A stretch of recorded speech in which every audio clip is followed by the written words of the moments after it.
Lucas 17, capítulo 17, no versículo 3 a seguir, diz assim: olhai por vós mesmos, e se teu irmão pecar contra ti, repreende-o, e se ele se arrepender, perdoa-lhe.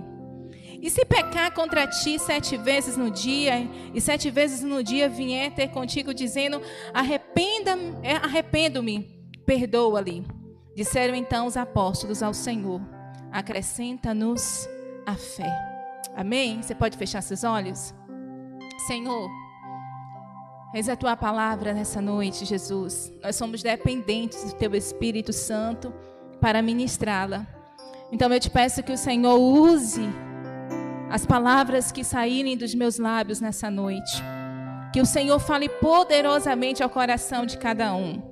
Se tem alguém aqui, Jesus, que até agora não conseguiu se voltar e prestar um verdadeiro culto a Ti, Senhor, que toda distração seja repreendida agora em nome de Jesus, para que possamos oferecer a Ti o melhor da nossa adoração, o melhor da nossa atenção e o melhor do nosso louvor. Então fique à vontade nesse lugar em nome de Jesus. Amém? Podem vos assentar. Queridos, eu sempre tenho dito que eu ministro aquilo que eu sou ministrada. E às vezes coisas simples da vida, o Senhor vai ministrar. É bem raro eu ministrar algo que o Senhor não tenha ministrado na minha vida primeiro. E eu acho que talvez até impossível. Porque antes de trazer para vocês, eu sou impactada por aquela palavra. E talvez eu não consiga falar para vocês a forma que o Senhor ministrou no meu coração. Mas desde a semana passada, no meu momento de devocional, eu comecei a ler essa palavra e ela ficou impregnada na minha mente, no meu coração. E eu dei o tema para essa mensagem: discípulos imperfeitos, na mão de um Salvador perfeito. Eu queria falar um pouquinho sobre os discípulos com vocês. Quando você imagina discípulos, o que vem na sua mente? Para muitos, discípulos eram homens perfeitos. Homens, sabe, que eram um exemplo, que não tinham medo, que não fracassavam. Homens que não tinham dúvida. Homens maravilhosos. Mas a Bíblia, ela vai nos revelar algo mais profundo. Ela vai nos mostrar que esses homens, eles eram reais, como eu e você. Eles tinham medo, eles tinham dúvidas. Tinha hora que eles discutiam entre si. Eles tinham dificuldade para entender algumas coisas que Jesus falavam. E eles eram homens, como eu e você. Então eles não eram perfeitos, amém? A primeira coisa que nós precisamos entender, que os discípulos não eram perfeitos. E a coisa mais bonita da Bíblia é que ela não esconde os erros, os fracassos, os pecados de ninguém. A Bíblia não esconde. Ela sempre vai nos mostrar a verdade. Porque a Bíblia, ela não é um livro sobre homens extraordinários. Grave isso na sua mente. A Bíblia não é um livro sobre homens extraordinários, mas a Bíblia é um livro sobre um Deus extraordinário que usa pessoas comuns, como eu e você. Amém? Isso é a coisa mais linda da Bíblia. É a coisa mais linda que nós podemos ver na Bíblia. E quando você começa a ler esse texto que nós lemos, então no versículo 5 diz assim: então disseram os apóstolos ao Senhor, aumenta-nos a fé. Aí você olha assim, ó, eu acho que os apóstolos falaram isso quando eles viram algum milagre, ou no momento que um exército estava vindo contra eles, ou no momento que era caso de vida ou morte. Talvez a nossa mente, quando a gente ouve esse versículo dizendo aumenta-nos a fé, a gente acha que foi um momento desse, de exército invadindo, de, sabe, problemas grandes. Mas sabe o que aconteceu? Amém? Amém, gente? Me desliga não, por favor. Vamos focar aqui em nome de Jesus. Então, quando os discípulos falaram isso, foi no momento que Jesus estava ensinando sobre perdão. Quando os discípulos disseram para Jesus, Jesus, aumenta a nossa fé. Foi quando Jesus disse para eles assim, ó, se o teu irmão pecar contra ti 7 vezes no mesmo dia. Quantas vezes? 7 vezes no mesmo dia. E as 7 vezes no mesmo dia, ele vier dizer para você, me perdoe, você vai ter que fazer o que, segundo Jesus? Você vai ter que fazer o que, meus irmãos? Aí quando os discípulos ouviram isso, os discípulos falaram assim, Senhor. E aí o Senhor pegou pesado. Porque eu tenho fé, eu creio que o Senhor toca em leprosos e leprosos é curados.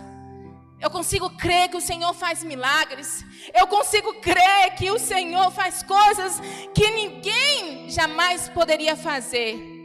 Só que quando o Senhor fala para nós perdoarmos aqueles que pecam contra nós 7 vezes no mesmo dia, aí nós não conseguimos. E aí ele disse para o Senhor, Senhor, aumenta-nos a fé. Porque os discípulos entenderam que o maior milagre não é aquilo que você vê externo nos seus olhos. É aquilo que Deus faz aqui dentro. É o maior milagre. Porque esse é o maior desafio, gente.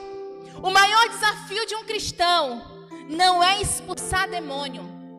O maior desafio de um cristão não é orar e dizer, sai, está curado em nome de Jesus.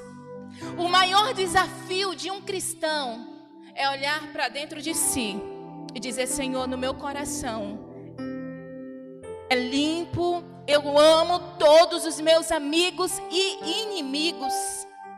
Eu não tenho problema com ninguém. Esse é o maior desafio. Porque talvez você chegou aqui hoje com uma ferida no seu coração. Talvez alguém fez uma coisa contra você que você não conseguiu perdoar. Talvez existe uma área da sua vida que só você sabe o quanto dói. E aí a primeira lição que os discípulos nos ensinam é que sem Deus nós não conseguimos viver a vida, o verdadeiro evangelho. Sem a graça de Deus, amém, obrigada. Sem a graça de Deus, nós não conseguimos viver o verdadeiro evangelho. Porque, fala a verdade, gente, quando alguém peca contra a gente perdoa. 2 vezes, a gente já começa a ficar assim. 3 vezes, 4, 5. Aí Jesus diz, não é nem em dias distantes não, é no mesmo dia. Se 7 vezes num dia, alguém dizer para você, me perdoe, a Bíblia vai dizer, Jesus vai nos ensinar que perdoe. Aí os discípulos dizem, Jesus, isso é muito para mim, eu não consigo. Os próprios discípulos que andavam ao lado de Jesus, eles olharam para dentro de si e disseram, Jesus, me ajude, aumente a minha fé, porque eu não consigo. E isso é maturidade cristã. Maturidade é entender que sozinho você não consegue. Maturidade cristã é dizer, Jesus, eu preciso do Senhor para me ajudar nessa área. Eu preciso do Senhor para me ajudar nessa questão, porque sozinho eu não estou conseguindo. Isso é maturidade. Porque maturidade é você entender a sua incapacidade. Só que no lugar da nossa incapacidade é o lugar onde a graça de Deus ela se manifesta e nós aprendemos a depender dele, amém? É o lugar que nós aprendemos a depender dele. Então, quando eu comecei a olhar esses homens, o primeiro problema, digamos assim, que eu encontrei nos discípulos, a dificuldade deles de perdoar. A dificuldade deles de continuar após ser ferido. Esses homens andavam com Jesus, estavam lado a lado com Jesus, Mas eles reconheceram a incapacidade deles em algumas coisas. E eles disseram: Senhor, me ajuda, porque sozinho eu não consigo. Eu dependo do Senhor para conseguir viver esse princípio. E aí, quando você olha um pouco mais, quando você vai para Marcos, no capítulo 4, vai ter um momento muito interessante. Uma das passagens mais famosas, mas que revela o coração dos discípulos. A Bíblia vai dizer que Jesus estava ali ministrando, Jesus estava ensinando, e de repente o Senhor chama os discípulos e disse: vamos, passemos para o outro lado, para a outra margem. E de repente os discípulos, obedecendo a voz de Deus, a voz de Jesus, desculpa, eles entram no barco e vão para o outro lado. Então aqui, a primeira coisa que nós aprendemos aqui, vocês sabem da história, que lá a tempestade veio, o mar se agitou, começou a entrar água no barco, todo mundo ficaram aflitos, achando que ia morrer. Mas quem deu a ordem para eles entrarem no barco? Vocês estão me acompanhando? Quem foi que mandou eles entrarem no barco e irem para lá? E aí a gente já desmistifica a primeira coisa. Porque não é porque você está no centro da vontade de Deus que você não vai enfrentar tempestades. Não é porque você está no centro da vontade de Deus que você não vai passar por lutas ou provações. Os discípulos estavam no mar, dentro de um barco, porque Jesus mandou. E ainda assim, eles passaram apuros. Mas sabe uma coisa? Essa tempestade, ela não nos mata quando nós estamos no centro da vontade de Deus. Mas ela nos ensina a confiar e a depender 100% no Senhor. Quando você enfrenta uma tempestade, estando no centro da vontade de Deus, você não precisa temer. Você só precisa confiar que Deus está no controle de tudo. E aqueles discípulos estavam ali. Eles eram homens pescadores experientes, gente. Eles sabiam cada detalhe, o que fazia um mar bom. Ele conhecia os sinais, eles sabiam lidar com o barco. Eles não eram iniciantes. Mas chegou um momento que toda a experiência deles não resolveu nada. Chegou um momento que toda a experiência que eles tinham não serviu para nada. E aí, Jesus, ele é muito lindo, porque às vezes ele brinca com a gente. Porque sabe aquele momento que você fala assim, ó: Senhor, eu sabia, isso estava nas minhas mãos, eu conheço. Aquilo que você domina, às vezes foge do seu controle. Porque Deus às vezes permite que aquilo que está no nosso controle, que nós dominamos, fuja um pouquinho, para que possamos entender que nós não somos suficientemente bons sem a presença dEle. Nós não somos suficientemente bons sem a graça dEle. Aí a Bíblia diz que os discípulos estavam lá no barco. De repente o vento começa a soprar, as ondas começam a bater no barco, a água começa a entrar no barco. Pensa essa cena, esse caos. Os discípulos, todo mundo desesperado: nós vamos morrer. Talvez chorando, desesperado, pensando na mulher, pensando no filho que ficou em casa. Porque o que eles conheciam de pescadores, eles já haviam tentado e nada deu certo.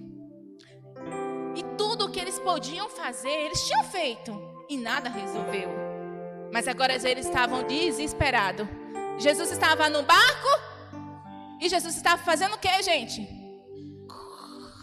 Roncando, dormindo, como se nada tivesse acontecido. Jesus estava ali tão tranquilo. Aí teve um momento que eles já começam a ficarem não tão revoltados mais com a tempestade. Eles já começam a ficar revoltados do fato de que Jesus estava dormindo. E aí eles se revoltam.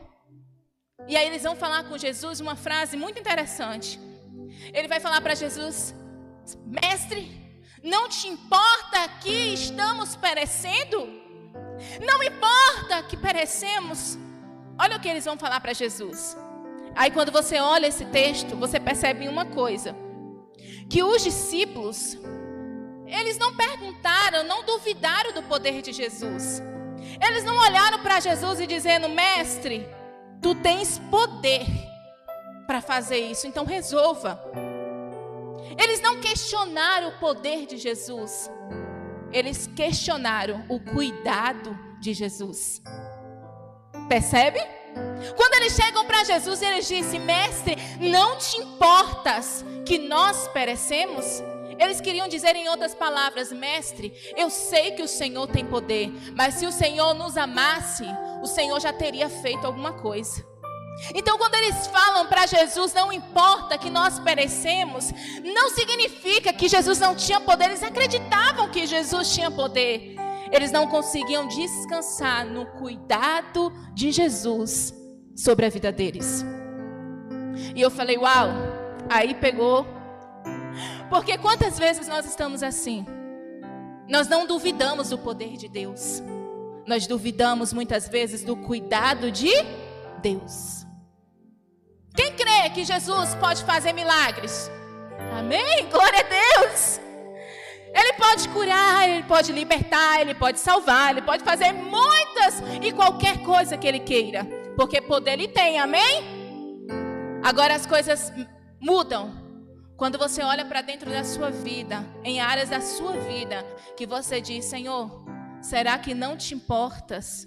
Será que o Senhor não está me vendo? Será que o Senhor não consegue perceber como eu estou? Então, quando você fala palavras como essa, você não está duvidando do poder de Deus. Você está duvidando do cuidado dEle. E muitas vezes Jesus está no nosso barco, como estava com os discípulos. Mas Ele está fazendo o quê? Não dormindo, mas em silêncio. Quantos barcos aqui Jesus está em silêncio? Aí talvez você fale assim, Senhor, será que o Senhor não te importas? Será que o Senhor não se importa comigo? Eu não sei qual é a tempestade que se levantou contra o seu barco. Eu não sei qual é a luta que se levantou contra o seu barco. Mas de uma coisa é certa, se Jesus está no seu barco, Ele não vai afundar. Ele não vai afundar. Nisso você pode ter certeza. Talvez você olha e diz, Senhor, Tu não estás me vendo. O Senhor não se importa comigo. Ele se importa. Mas às vezes Ele testa a nossa fé. Testa a nossa fé. Ele prova a nossa fé. E às vezes nesse momento nós duvidamos da presença de Deus. Porque a gente acredita que Jesus não está olhando para a gente. A gente acredita piamente que Jesus não está se importando com a gente, que Ele não está no nosso barco. Mas existe uma grande diferença da presença real e a percepção da presença. Porque às vezes Jesus está no seu barco, mas a sua percepção está mais voltada para o sofrimento, que você não consegue perceber que Ele está no seu barco. Aqueles discípulos, eles ficaram tão revoltados que eles olharam e disseram, Senhor, parece que o Senhor não se importa com a gente. Deixa eu te dizer uma coisa. O mar não tem a última palavra sobre a vida daqueles que estão guardados no Senhor, amém? Nenhuma tempestade tem um ponto final na vida daqueles que se entregaram ao Senhor, que confiam no Senhor e que descansam no Senhor. O mar tranquilo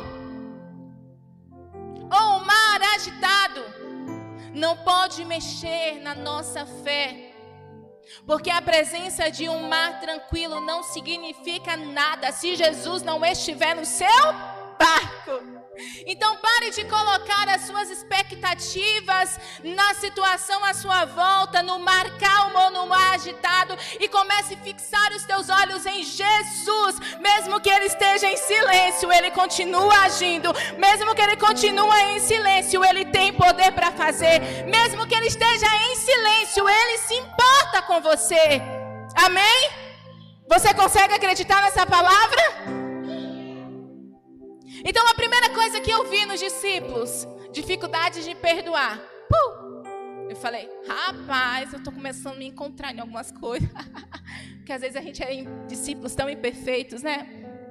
E aí depois eu percebi a dificuldade dos discípulos de descansar no cuidado do Senhor. Eles acreditavam no poder de Deus. Eles só duvidavam do cuidado de Deus em algumas situações. Mas Jesus, ele é tão maravilhoso que ele vai trabalhando, né? Ele vai nos moldando, ele vai nos ensinando, porque afinal, nós somos discípulos imperfeitos na mão de um Salvador perfeito. E a perfeição do Senhor, ela não nos joga fora. Ela vai trabalhando em nós. Aí mais para frente, quando nós lemos Lucas no capítulo 9, no versículo 12 até o 13, vai contar sobre um episódio da multiplicação. A Bíblia começa a contar a história, dizendo que uma grande multidão estava ali no deserto, ouvindo Jesus ensinar, ouvindo Jesus pregar, e de repente começa a já escurecer, começa a ficar tarde, e aí os discípulos começam a ficar preocupados. Aí eles falam assim, meu Deus, está todo mundo com fome, onde nós vamos arrumar comida para tanta gente? Aí ele vai até Jesus, e eles têm uma ideia maravilhosa. Qual é a ideia? Vamos até Jesus, vamos falar para despedir todo mundo, para mandar todo mundo embora. Aí eles vão até Jesus, eles falam, mestre, manda todo mundo ir para suas casas, ou para as aldeias vizinhas comprar alimento, porque nós não temos nada. Só que Jesus já sabia que eles não tinham nada, sabia? Sim. Mas o que Jesus manda eles fazerem é despedir todo mundo? Vocês já leram essa passagem da multiplicação? Jesus fala para eles o quê? Dai-vos de comer. Dai-lhes de comer. Aí os discípulos bugam, obrigada. Olha ali, mas ele lhes disse, dai-lhes-vos de comer. Aí os discípulos, Jesus está brincando, né? Uma multidão dessa. Nós estamos mandando o Senhor despedir esse povo, porque está ficando tarde. E o Senhor vem para a gente e diz para a gente dar para eles o que comer. Jesus sabia que não tinha comida? Sabia. Mas Jesus queria testar a limitação daquele povo. Aí Jesus pega e fala com ele, então dai-vos de comer. Aí eles olham e dizem, nós não temos nada, Jesus. Nós só temos 5 pães e 2 peixes. O que é isso para alimentar uma multidão? Nós só temos. Aí eu percebi que na mentalidade dos apóstolos, era uma mentalidade de escassez. Eles só tinham. Eles tinham 5 pães e 2 peixes. Mas o pouco com Jesus é o quê? Muito. Jesus pode transformar qualquer pouco no muito. Mas eles tinham um sentimento de escassez. E aí eles disseram, Senhor, o que nós temos é insuficiente. O que nós temos não dá para nada. O que nós temos, Senhor, não cheira, não dá para nada. Olha a mentalidade deles de escassez. Talvez você tenha essa mesma mentalidade de escassez. E tem orado, tem dito para o Senhor, Senhor, eu não tenho mais forças. Senhor, eu não tenho mais paciência. Senhor, eu não tenho mais estrutura, eu não tenho mais condições, eu não tenho mais. Quantas vezes a gente usa essas palavras diante de Deus? Eu não tenho mais. Talvez hoje mesmo você tenha dito isso na sua oração aqui com Deus. Senhor, não estou tendo mais paciência. Senhor, não estou tendo mais estrutura. Senhor, não estou tendo mais isso, mais aquilo. Olha o sentimento de escassez na vida daqueles discípulos. Mas uma coisa importante. Jesus disse assim, tragam uma grande quantidade de pães e peixes. Jesus falou isso quando você lê a Bíblia? Não. Em nenhum momento Jesus disse: tragam uma grande quantidade de pães e peixes. Eles falaram: Jesus, nós só temos 5 pães e 2 peixes. Aí Jesus falou o quê? Traz. Se é isso que você tem, traz. Se é isso que você tem, traz. Gente, Jesus poderia... Eu vou falar agora focado na minha fé. Eu quero ver se você acredita nisso também. Jesus poderia criar alimento ali do nada? Sim ou não? Também creio. Jesus não tem alimento para todo mundo. Oh, vou fazer um milagre agora. Pegar uma pedra aqui, vou transformar em pão, todo mundo vai comer. Jesus poderia fazer isso? Poderia. Mas por que ele não fez? Porque ele queria que os discípulos dele se tornassem participantes do milagre. Aí Jesus disse: tragam o que vocês têm. Aquilo que vocês têm nas mãos. Deus trabalha com aquilo que você entrega. Ah, Jesus, eu não tenho mais força, por isso eu vou parar. Senhor, não tenho mais paciência, por isso eu vou deixar. Senhor, não tenho mais isso, por isso eu vou abandonar. Deus trabalha com aquilo que você entrega. Entrega o teu pouco hoje nas mãos do Senhor. Não importa o que você tem, o importante é que você possa entregar ao Senhor. Porque se é pouca força, Ele faz multiplicar. Se é pouca alegria, Ele faz multiplicar. Se é pouca paciência, Ele faz multiplicar, amém? Deus trabalha com aquilo que você entrega. Deus trabalha com aquilo que você tem. Quando Moisés chegou perto do Senhor, e o Senhor conversando com ele: Moisés, agora você vai. E ele sem querer. Aí Deus disse: o que você tem nas mãos? Um cajado. Então é com esse cajado que você vai abrir o mar. Davi, o que você tem? Eu não tenho nada, tenho apenas uma funda e algumas pedrinhas. Pois é com isso que o gigante vai cair. A viúva, eu não tenho nada, eu só tenho um pouquinho de azeite. Então peça vasilhas emprestadas, porque esse azeite vai multiplicar. Aquele menino não tinha nada, só tinha 5 pães e 2 peixes, mas na mão do Senhor Jesus alimentou uma multidão. Porque não importa o pouco que você tem, o que importa é em quais mãos você está entregando. E eu tenho uma certeza, querido, que se você entregar nas mãos do Senhor, Ele é poderoso para aumentar e multiplicar o teu recurso. Ah, Senhor, eu não tenho tempo para servir. Sirva a si mesmo. Senhor, eu não tenho dinheiro para contribuir. Contribua a si mesmo.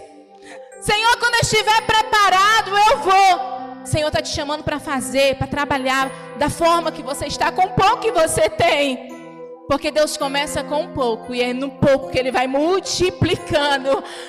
Porque Deus nunca está preparado com a quantidade. Deus está preocupado com aqueles que estão disponíveis.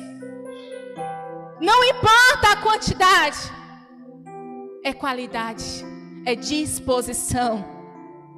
Então, querido, em nome de Jesus, se é pouco, entrega a si mesmo. Senhor, não consigo orar muito. Ora pouco, mas ora. Senhor, não consigo jejuar muito. Jejua pouco, mas jejua. Senhor, eu não tenho forças para cultuar. Vai arrastada. Senhor, aumenta a minha fé, porque é pequena demais. Não importa o que você tem. Quando você entrega o pouco nas mãos de Jesus, ele deixa de ser pouco, porque Deus tem poder para multiplicar. Aleluia! O milagre começou nas mãos de Jesus, quando ele levantou e deu graças. Mas depois, o milagre passou pelas mãos dos discípulos. Todo mundo tinha que ver o milagre pela mão dos discípulos. Porque mesmo aquilo que você não tem, os discípulos disseram para todo mundo: nós não temos comida suficiente para todo mundo. Mas depois eles passaram com algum cesto dizendo: eu não tinha, mas o meu Senhor tem. Eu não tinha condições, mas Ele tinha. Porque você não tem recursos, mas o teu Salvador tem. Você não tem recursos, mas o nosso Senhor tem. E é isso que importa. E foi por isso que o Senhor fez com que os discípulos passasse de mãos em mãos, dando os pães, dando os peixes, para que eles pudessem provar para todo mundo. Eu não tinha, mas o meu Senhor Jesus fez. Queridos, eu não sei qual é a área da sua vida que você está com sentimento de escassez, como aqueles discípulos tinham. Eu só tenho isso. Só que a pergunta de Jesus hoje para nós não é o que você tem, mas você está disposto a entregar nas minhas mãos? Amém? Vou repetir. Eu não sei qual é o pouco que você tem, qual área da sua vida que você está com um sentimento de escassez. Mas a pergunta do Senhor Jesus para você nessa noite, para mim, não é o que você tem, mas você está disposto a entregar nas minhas mãos? Diga para essa pessoa aí, você está disposto a entregar nas mãos do Senhor aquilo que você tem, mesmo que seja pouco? Diga para ele, você está disposto? Porque 5 pães e 2 peixes na mão de um menino é apenas um lanchinho de criança, né? E esse menininho também comia, né? O bichinho era guloso. 5 pães e 2 peixinhos, gente. Ah, não. Meu filho come 5. Então era só um lanchinho de criança. Mas nas mãos de Jesus alimentou uma multidão. Porque nada que você entrega para o Senhor é pouco. Então a gente viu os discípulos vencendo o sentimento de dizer: Senhor, eu não consigo sozinho, eu preciso do Senhor. Aumenta a minha fé para perdoar. Nós vemos os discípulos com dificuldades de acreditar no cuidado do Senhor, ainda que eles acreditassem no poder de Deus. Nós vemos esses discípulos aqui agora com um sentimento de escassez, sem conseguir acreditar no poder multiplicador de Jesus. Só que depois disso tudo, depois de tudo isso que eles passaram, nós chegamos em uma parte onde esses discípulos enfrentaram o fracasso. Quando você olha para a história, principalmente de Pedro, nós vemos o fracasso. E talvez aqui tenha alguns Pedros dizendo: Senhor, eu errei, Senhor, eu falhei, eu decepcionei, eu não fui aquilo que eu prometi que eu seria. Só que o bom de Jesus, o bom de servir esse Salvador perfeito, é porque a graça dele, Salvador, está à disposição de todos nós, amém? A graça dele que nos reconstrói, que nos restaura, está à disposição de todos nós. E um dia, Lucas, no capítulo 22, no versículo 31 a seguir, Jesus conversando com Simão, disse: Simão, Simão, eis que Satanás já recebeu autorização para vos peneirar como trigo. Eu, entretanto, roguei por ti, para que a tua fé não se esgote. Tu, pois, quando te converteres, fortalece os teus irmãos. Aí Pedrão ouviu isso da parte de Jesus. Ele falou: Senhor, você está falando isso comigo? Aí Pedrão vai e diz: Senhor, eu estou pronto a ir contigo, tanto para a prisão quanto para a morte. Contudo, predisse-lhe Jesus, dizendo: asseguro-te, Pedro, que antes que o galo cante, 3 vezes negarás que me conhece. Quantas vezes? Não foi um errinho uma vez, não foi um errinho 2 vezes, foram 3 vezes. Pedro aqui, ele ouviu da boca de Jesus que ele passaria por um processo. E é interessante que Jesus poderia dizer: Pedro, eu roguei, Satanás pediu, mas eu não deixei, Pedro. Eu não deixei, você não vai passar. Jesus disse isso? Jesus falou o quê? Satanás pediu e o que eu vou fazer? Vocês prestaram atenção no texto? Satanás pediu, dizendo que iria peneirar ele. Aí Jesus disse: eu não deixei? Não. Jesus disse: eu vou orar por você. Porque processo todos nós vamos passar, aflições todos nós vamos passar. Mas Jesus disse para Pedro: Pedro, eu estou orando por você. Eu estou vendo o teu futuro. Eu estou vendo que depois desse processo que você está passando, Pedro, você vai se tornar um apóstolo. Você vai se tornar um homem de Deus, tão abençoado, que eu vou estar orando por você para que Deus te fortaleça nesse processo. Eu não vou impedir que você passe, mas você pode ter certeza que eu estarei do seu lado. Então Jesus, ele não impediu Pedro de passar por aquelas aflições, mas o Senhor estava com ele. Aí Pedro olha para Jesus e disse: Senhor, eu estarei contigo até na hora da morte. Eu não vou te trair, eu não vou te negar, pode contar comigo. Mas a Bíblia diz que quando Jesus foi preso, algumas pessoas chegaram para perto de Pedro e diziam: eu acho que eu já te vi com aquele homem. Aí aquele homem que disse: Jesus, contigo eu enfrento até a morte, fez o quê? Não sei do que você está falando. Nem conheço, nunca vi. Nunca vi. Aí passa a primeira pessoa e Pedro disse: não conheço. Passa o segundo e disse: não conheço. E o terceiro, Pedro nega. Por 3 vezes Pedro negou que conhecia Jesus. Aí aquele homem que disse que estava disposto a enfrentar a morte por Jesus, nega Jesus agora por 3 vezes. Aí a Bíblia diz que imediatamente o galo canta. Aí quando o galo canta, Lucas, ele vai nos dizer um detalhe, que nesse momento Jesus olha para Pedro. Você consegue imaginar o que se passou dentro da mente de Pedro? Há um momento atrás dizendo: Jesus, pode contar comigo, Jesus. Eu estou contigo para o que der e vier. Jesus, pode contar comigo. Se for preciso, eu enfrento a morte por você. Mas esse mesmo homem que está dizendo: pode contar comigo, daqui a pouco está negando, dizendo que nem conhece Jesus. De repente Jesus passa e olha para ele. Eu imagino que nesse momento tudo o que Pedro queria era um kit avestruz, né, pastora Isabela? Ela falava isso, um kit avestruz. Cavar, enfiar o rosto. Pela vergonha de saber que aquele que ele prometeu dar a vida, ele negou que conhecia. Mas é engraçado, interessante, que quando você olha esse olhar de Jesus, não era um olhar de condenação. Não era um olhar dizendo assim: eu sabia que tu não prestava, Pedro.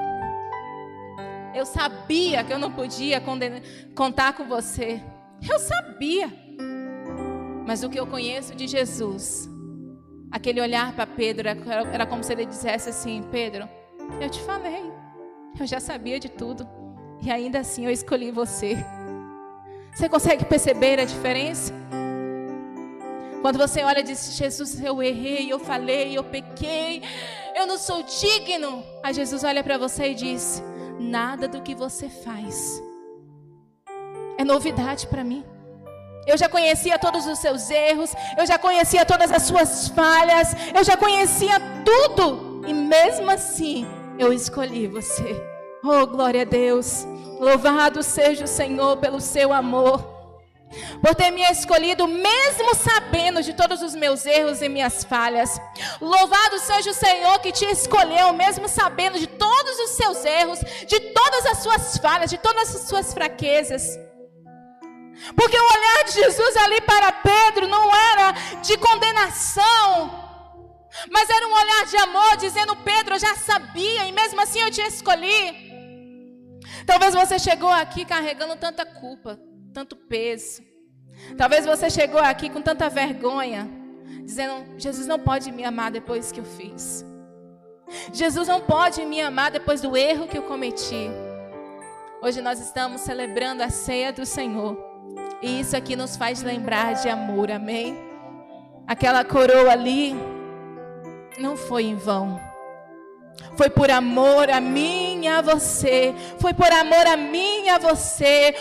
A queda de Pedro não anulou o chamado de Pedro.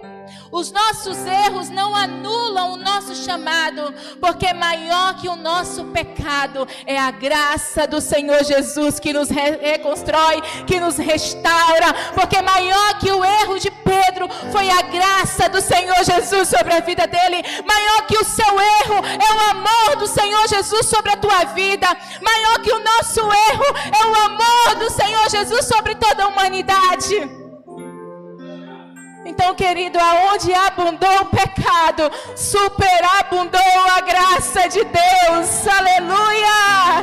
Aonde abundou o pecado, superabundou a graça do nosso Senhor Jesus. Aleluia! Aí depois você vê, após a ressurreição, os discípulos estavam frustrados, principalmente Pedro, com vergonha, sem querer mais saber de ministério, sem querer saber mais de nada. Aí a Bíblia vai dizer que eles voltam para o mesmo ofício, para o mesmo emprego que eles tinham antes, que era pescador. Aí um dia eles estavam lá pescando, e quando eles olham, eles avistam Jesus, alguém que a princípio não conseguiu perceber que era ele, mas quando eles chegam perto, Jesus estava ali. Jesus foi ao encontro daqueles discípulos que abandonaram. Jesus foi ao encontro daqueles discípulos que decepcionou ele. E aí é interessante que quando Jesus está ali fazendo aquela mesa para eles, e quando eles chegam, eu imagino Pedro com vergonha de querer olhar para a cara do Senhor. Afinal, ele tinha batido no peito dizendo: Jesus, eu sou capaz de morrer pelo Senhor. Eu sou capaz de dar a minha vida por ti. Aí Jesus viu que ele negou que conhecia ele 3 vezes. Que coragem agora olhar nos olhos do Senhor. Pedro não tinha coragem. Eu imagino naquele momento, Pedro chegando, vendo que era Jesus, envergonhado, com a cabeça baixa. E é interessante que a primeira vez que Jesus vê Pedro, Jesus não olha para ele e diz: Pedro, tu me decepcionou. Pedro, eu estou triste com você pelo que você fez. Pedro, você não cumpriu o que prometeu. Mas sabe o que Jesus faz? Jesus prepara aquele café, acende uma fogueira, chama os discípulos para perto, e ele olha para Pedro, não para fazer perguntas sobre os erros de Pedro, mas ele olha para Pedro e diz: Pedro, você me ama? Pedro acho que cai na real de tudo que ele fez com o Senhor. E ele diz: Senhor, eu te amo. Como eu vou dizer que eu amo, se uma vez eu falei que eu ia morrer pelo Senhor e te neguei? Mas Jesus continua de novo dizendo: Pedro, tu me amas.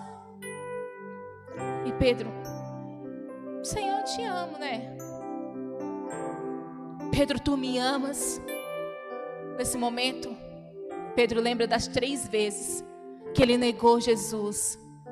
E ele chora, ele diz: Senhor, tu sabes que eu te amo. Tu sabes que eu errei, que eu falhei, que eu pequei, que eu não deveria ter feito aquilo. Mas o Senhor sabe também que eu te amo.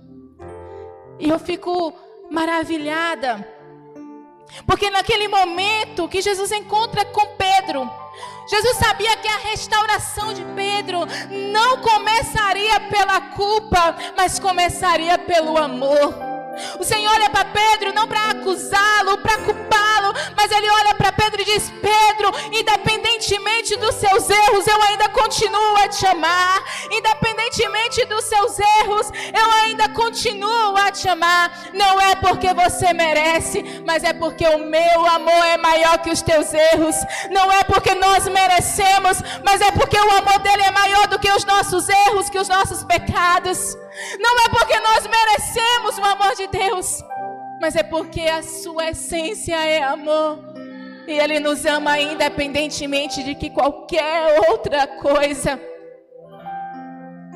Talvez, falando sobre os discípulos imperfeitos, você se encontre nessa história. Talvez você seja aquele que diz para o Senhor: Senhor, me ajuda, porque eu não estou conseguindo perdoar. Meu coração está tão ferido que eu não tenho conseguido perdoar. Talvez você é aquele que tem dito para o Senhor: Senhor, eu não estou conseguindo confiar plenamente no Senhor. Dentro de mim o sentimento de escassez, porque eu não consigo confiar na provisão do Senhor. E o Senhor sabe o quanto tenho errado, tenho pecado. Mas quando você lê a história de Pedro, você percebe que o pior momento de Pedro não foi o último momento dele. A história nos diz que Pedro se tornou um apóstolo cheio do Espírito Santo. Um pastor de excelência, porque o nosso pior momento não significa o final da nossa história. Eu não sei qual é a fase da sua vida que você está enfrentando, mas eu quero liberar essa palavra sobre a tua vida. O seu pior momento não é o último momento da sua história. Deus ainda tem novidade de vida para a tua vida, para a tua história. Deus ainda tem surpresas para a tua história. Deus ainda tem surpresas para a tua história. Pedro caiu, mas foi levantado pelo Senhor. Pedro negou, mas ele foi restaurado pelo Senhor. Pedro chorou, mas levantou e voltou a servir. Porque Deus não escreve a nossa história com base nos nossos erros. Deus escreve a nossa história baseado na sua graça, amém? Você pode decorar isso e falar para si mesmo: Deus não escreve a minha história baseado nos meus erros. Deus escreve a minha história baseado na sua graça. Não tem a ver comigo, tem a ver com Ele. É tudo por causa dEle. Então talvez você tenha vivido momentos de medo, de pouca fé, de escassez. E talvez você tenha dito: será que eu sou bom o suficiente para continuar servindo a Jesus? Será que eu sou bom o suficiente para continuar aqui no altar? Será que eu sou bom o suficiente para estar aí sentado nessa cadeira? A pergunta que você tem que fazer nesse momento não é se eu sou bom o suficiente. Eu estou disposto a continuar caminhando com Ele durante esse meu processo. Porque nós estamos em processo de transformação. Os discípulos estavam em processo de transformação. Então não tem a ver como eu sou bom. Tem a ver como eu estou disposto a continuar caminhando com Ele. Amém? Então eu quero liberar essa palavra sobre o seu coração. Os discípulos eram homens perfeitos como eu e como você, mas a graça do Senhor abundou sobre a vida deles, fez o que eles não podiam fazer, manifestou e fez na vida deles aquilo que ele nunca imaginou fazer. Nós podemos falhar, mas Jesus permanece fiel, amém? Nós podemos errar, mas nós podemos ter certeza que nós temos um Salvador.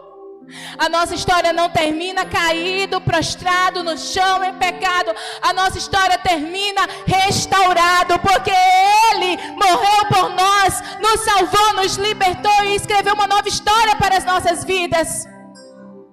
Então eu quero liberar essa palavra de graça sobre a tua vida nessa noite. Nós não somos discípulos porque nós somos perfeitos. Nós somos discípulos porque fomos alcançados por um mestre perfeito, amém? Você pode repetir isso comigo? Diga: eu não sou discípulo porque eu sou perfeito. Eu sou um discípulo porque eu fui alcançado por um mestre perfeito. Aleluia! A Ele a honra, a Ele a glória para todo sempre. É tudo pela graça, gente. Não é por merecimento, é pela graça. Então eu queria liberar essa palavra sobre o teu coração nessa noite. Saia daqui com a convicção de que a graça te alcançou.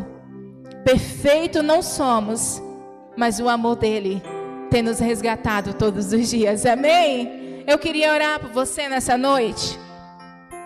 Eu queria orar pela sua vida.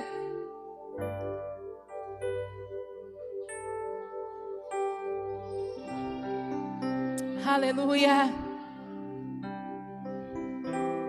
Eu não sei qual é a área da sua vida que você tem dito: Senhor, aumenta a minha fé. Aumenta a minha fé, porque eu não estou conseguindo acreditar. O tempo foi passando, algumas áreas da minha vida mudou e eu não estou conseguindo mais acreditar nas promessas do Senhor. Talvez tem gente aqui que vai dizer: Senhor, aumenta a minha fé. Ou talvez você vai orar dizendo: Senhor, eu não estou conseguindo acreditar no teu cuidado mais. Eu ainda creio que o Senhor pode fazer milagres. Eu ainda creio que o Senhor pode fazer tudo o que o Senhor quiser. Mas a sensação de que o Senhor parece que não se importa comigo. Parece que não se importa com os meus sentimentos. Parece que não se importa com o que eu estou vivendo. Eu queria que nesse momento você orasse agora e falasse para o Senhor tudo o que se passa na sua mente. Ah, Jesus.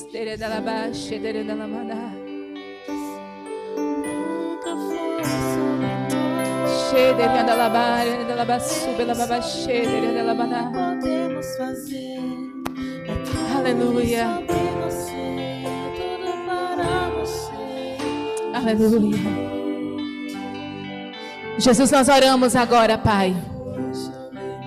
Tem muita gente aqui, Deus, que chegou aqui com o fardo da culpa, o fardo da vergonha, Deus, porque diz: Senhor, meu coração está carregando tantas coisas que eu não tenho conseguido mudar. Senhor, eu estou precisando de fé para continuar. Eu estou precisando de fé, Pai, para prosseguir. Talvez pessoas tenham dito aqui: Senhor, me ajuda, porque eu não estou aguentando mais o silêncio. Parece que o Senhor não está comigo no meu barco. Parece que o Senhor não está vendo tudo que eu tenho passado. Senhor, nós oramos agora pelos teus filhos, Pai. Fortalece aquele que está cansado. Fortalece, Deus, aquele que já não tem mais nenhum vigor. Levanta, Senhor, aquele que está caído. Levanta aquele que está prostrado, Pai. Que a culpa não consiga nos parar. Que a vergonha não consiga nos parar, Senhor. Nós te pedimos, Pai, trabalhe em nós. Trabalhe em nós, na nossa mente, nos nossos sentimentos, no nosso coração, Pai. Nós queremos ser mais parecidos contigo. Nós queremos ser mais parecidos com o Senhor. Nós queremos viver a essência do verdadeiro Evangelho. Mas às vezes nós não conseguimos, Pai. Nós somos tão imperfeitos, tão infalhos, tão pecador. Mas nós imploramos pela Tua graça, Senhor. Nós imploramos pelo Teu perdão. Nós reconhecemos que nada somos sem o Senhor. Nada somos sem a Tua presença, Pai. Então aumenta a nossa fé nessa noite, Pai. Aumenta a nossa fé para que possamos viver a graça do Senhor Jesus sobre as nossas vidas, em nome de Jesus. Aleluia. É tudo sobre você, tudo para você, Jesus. Aleluia. Você é santo, santo, santo, santo, santo, santo. É tudo sobre você, tudo para você, Jesus.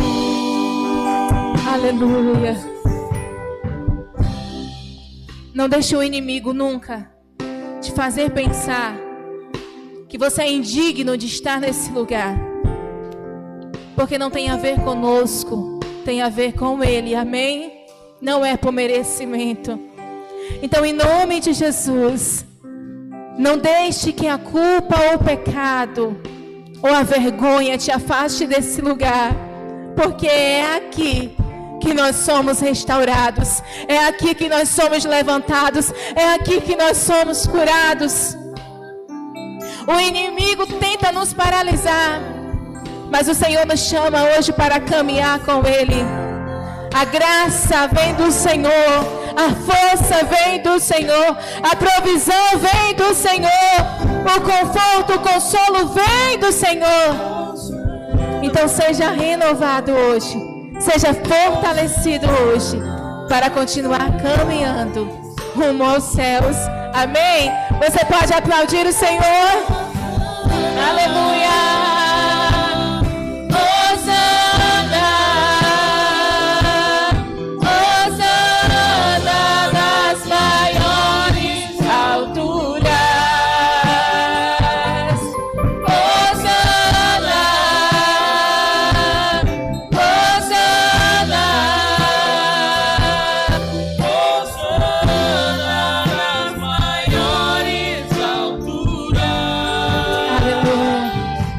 Antes da gente finalizar, eu queria que você colocasse a mão no seu coração e que você repetisse essas palavras comigo.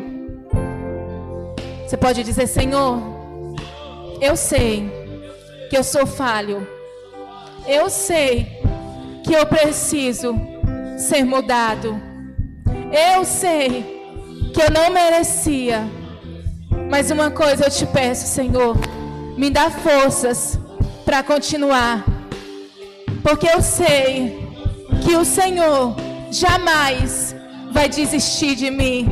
Então me ajude, Senhor, me dê forças, porque eu também não quero e não vou desistir do Senhor. Sou falho, sou imperfeito, mas sou teu discípulo, escolhido para viver tudo aquilo que o Senhor escreveu na minha história. Amém? Que o Senhor te abençoe, em nome de Jesus. Aleluia.